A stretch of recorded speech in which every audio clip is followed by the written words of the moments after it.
Ұлы Мансұр, Балуан Хамза, Адал дос Махмұд һәм Қожа Ахмет. Төрт салтатты тарихтың қадым шарығын кер айналдырды.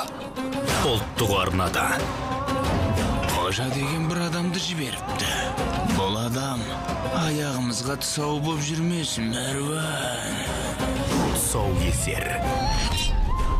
Бағдатқа барғанда немен айналыспақшысың? Ақиқатты айтам. Мұнда келгендердің бәрі бұл шаһарды өзгертемін деп үміттенеді.